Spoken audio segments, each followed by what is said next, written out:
Scarlet Slidell was very happy with the special job Mother Ginger had given her to do. She was sorting old woolen hats and scarves into separate boxes. The Sylvanians always dressed their snowmen in hats and scarves when they built them. Velvet told her daughter to be sure and choose the prettiest hat, as she would like the Slidell family to win the prize this year. Father Slick Slidell decided they would try and win the prize for the biggest snowman again this year. As he started to build it with Velvet and Buster, he said he didn't want Buster taking the Babblebrook snowman and putting on top of theirs as he'd done the year before. Buster reminded him that it hadn't done any harm because the Babblebrooks had won a prize for having an invisible snowman. Father Slick laughed and agreed that the trick had worked out all right in the end, but he didn't want anything like that to happen this time. Roger and Misty Waters had to work very quickly to build their snowman. They couldn't find Father Wade anywhere, and Mother Nancy was busily making flower-shaped buttons to decorate the snowman. Misty thought they looked just like real snow flowers, and almost as pretty as those in her mother's winter flower garden. Mother Nancy was pleased about that, but reminded Misty that she'd only got 15 minutes left before Grandfather Ernest Evergreen started judging the snowmen. Laughingly, she told her, "Stop bubbling and keep building." So Misty staggered on, rolling a large snowball. The Thistlethorn family were the first to finish building a snowman. They built a very small one because, as Mother Willow said, mice are small, so their snowman should be small too.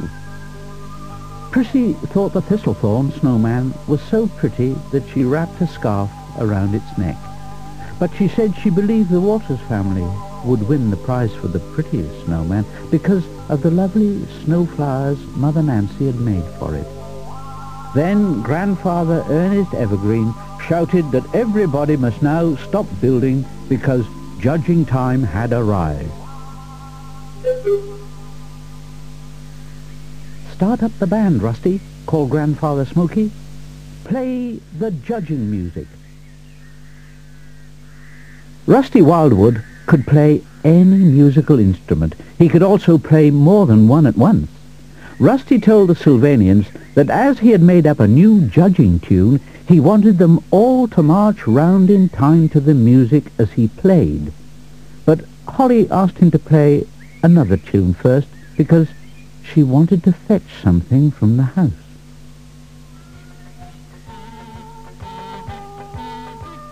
Grandfather Smoky smiled as Holly went to the house.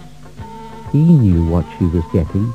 He and Holly had spent 10 minutes after the breakfast party blowing up dozens of balloons and tying string onto them all.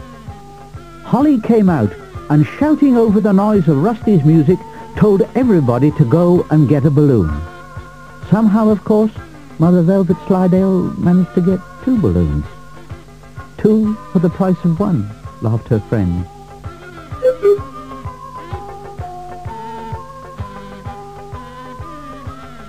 After 5 minutes marching, Rusty Wildwood saw Grandfather Ernest walking towards him. He put all his other instruments down and blew a long note on his trumpet. Grandfather Ernest was going to announce the winners. Chester Thistlethorn got out his notebook to take down the names of the winners so that everybody could read all about it in the Sylvanian Gazette the next day. To everyone's surprise, Grandfather Ernest said that Chester would have something else to write about in the paper. He was not going to announce the winners. He was going to announce that one of the snowmen had vanished. Buster Slidell shouted out that it wasn't him this time. Really it wasn't. "No, we didn't think it was you," said Grandfather Smoky. "You see, yours is the vanishing snowman."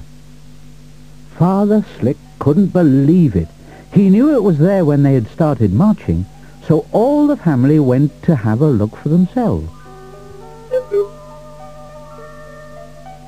The Slidales stared in amazement at the place where their enormous snowman had been.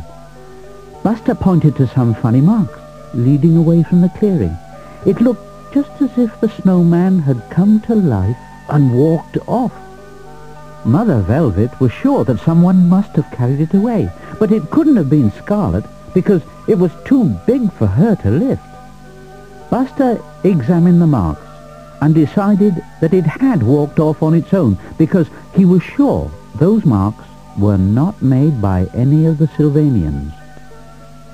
Father Slick said that the only sensible thing they could do was to follow the marks and see where they led them to.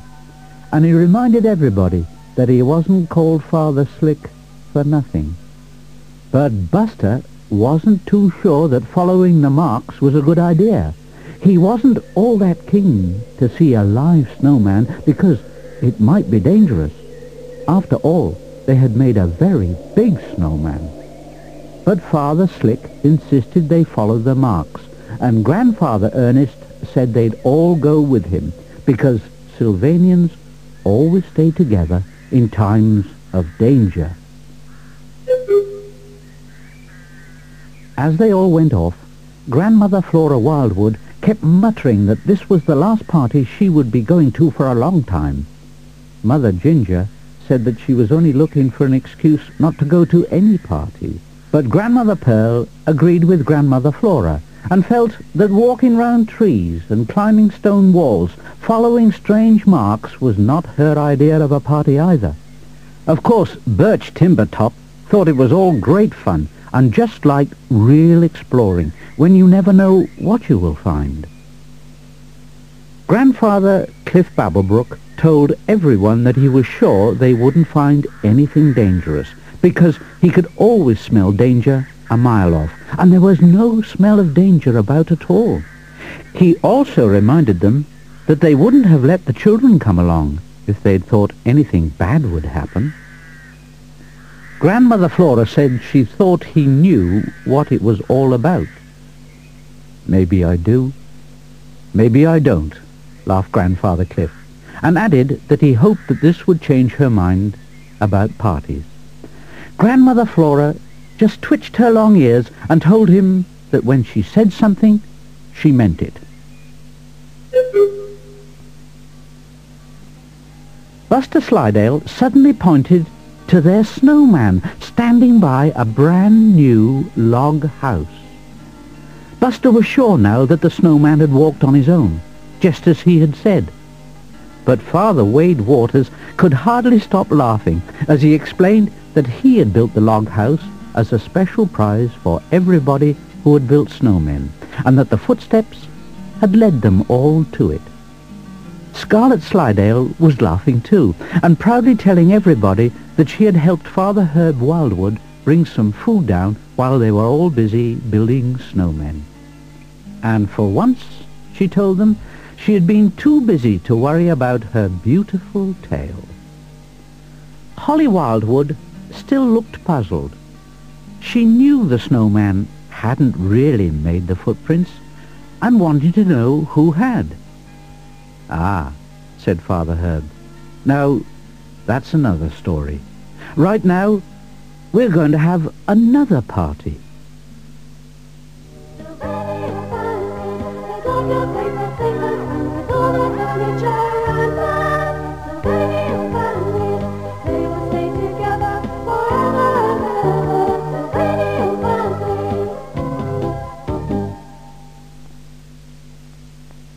Collect all the original Sylvanian family stories.